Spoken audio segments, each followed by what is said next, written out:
really began to think about religious life when I was pretty young, at my last year of high school. My father had been in the military, so I thought of pursuing that career. I always liked music, I liked architecture, various things. So as I began to think about different universities, different subjects, different career paths, something kept coming back to me about doing something for others, doing something not just that I would like to do, but something that maybe the world needed. I began visiting religious communities and found the Franciscans and began to think that I can do more together with others, more together in fraternity than I can alone. And so I took the leap.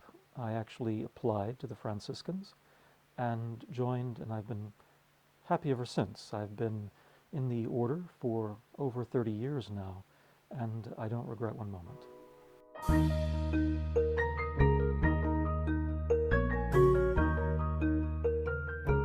I finally settled on the Conventual Franciscans. The Franciscans are a very large family. There are many branches of the Franciscans. I discovered that the Conventual Franciscans are a very old branch, going all the way back to the beginning, to the life of St. Francis. And I found that, for me, I kind of fit with them. Besides being old and rooted, they had a great variety of ministries. They were all over the world, and their sense of fraternity, their sense of brotherhood, is something that I could really appreciate.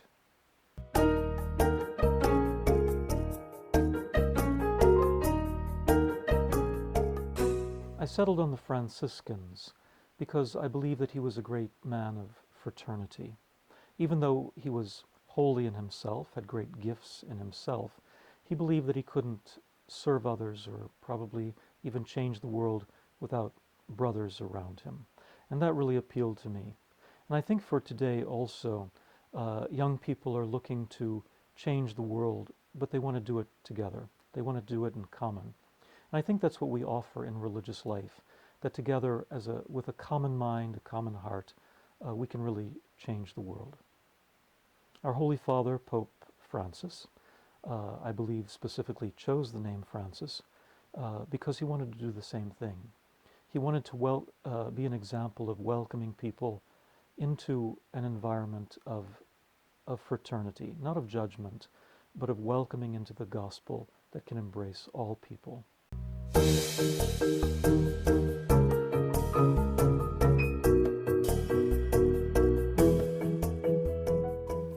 The Franciscans are like other communities, other religious communities. We profess 3 vows: poverty, chastity, and obedience. But they're nuanced a little bit in our Franciscan way of life. The vow of poverty. We live in a modern world, so we don't live as radical poverty as we did in the 13th century. But we still strive to live as simply as possible. Everything is shared in common, and that makes for a group of men who really try to be more sensitive to the needs of others. Obedience, from the Latin, actually means to listen intently or intensely.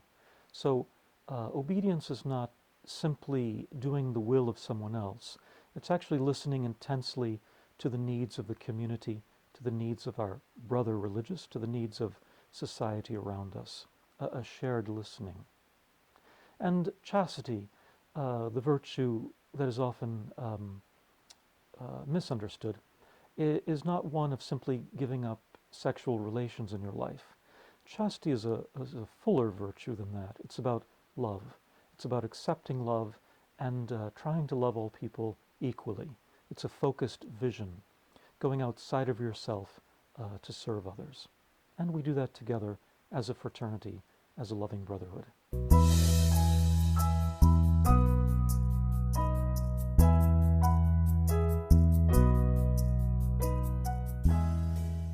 The Franciscans, like other religious community, other male religious communities, actually have 2 vocations within a vocation. We have priests and brothers. Now, with the Franciscans, of course, we're all brothers together. We're all fraternal. We're equal in the community. But within the community there are still two vocations. Most people are more familiar with priesthood, um, men who are ordained to celebrate the sacraments. Sometimes we even refer to the priesthood as Christ of the temple, Christ who performs the sacred acts of worship. The brother we refer to as Christ the teacher, Christ the infirmarian, Christ the counselor.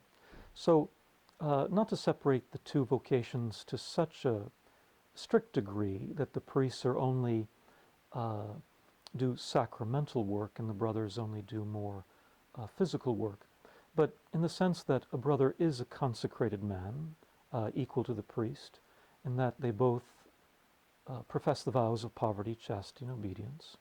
But the priest is called more to be in a public way, the public face perhaps, and the brother does more along the lines of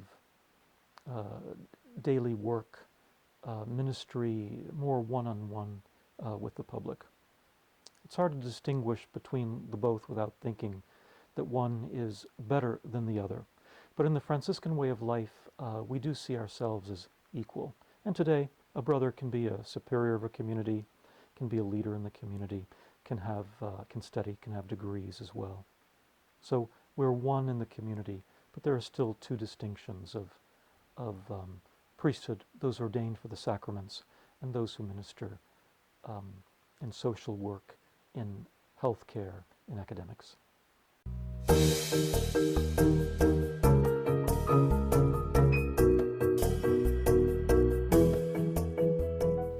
Like every profession that has a rhythm to its day, our religious life also has a particular and very steady rhythm. We rise in the morning, will have private meditation, maybe some private devotions, but in common we'll have Mass, morning prayer together, praying the divine office, the liturgy of the hours.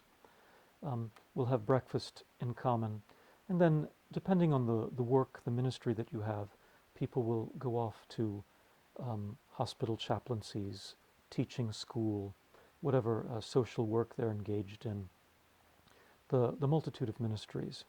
But we always try to come back together at some time during the day, perhaps for midday prayer, again for a common meal.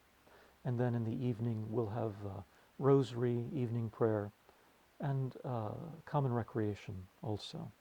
So the day is really sewn together with prayer and work. And I find this very fulfilling because it's really pausing in the day with your brothers, doing good work, but also not overextending yourself, exhausting yourself. You do take the time to be with each other and to rest and to refresh yourself.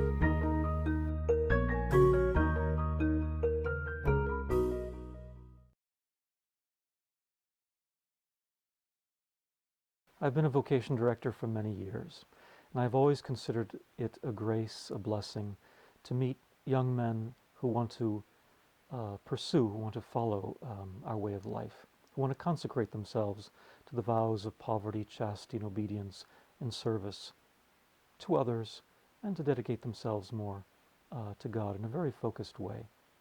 The advice I would give a young man who's thinking about religious life is to try to find a spiritual director, a man, a priest or a sister, someone with whom they can speak to on a regular basis about the movement of their heart, about the movement of the Holy Spirit. And then also to look into religious communities, to go for a visit, because you can't really learn about a community just by a website or just by a book about the life of a saint.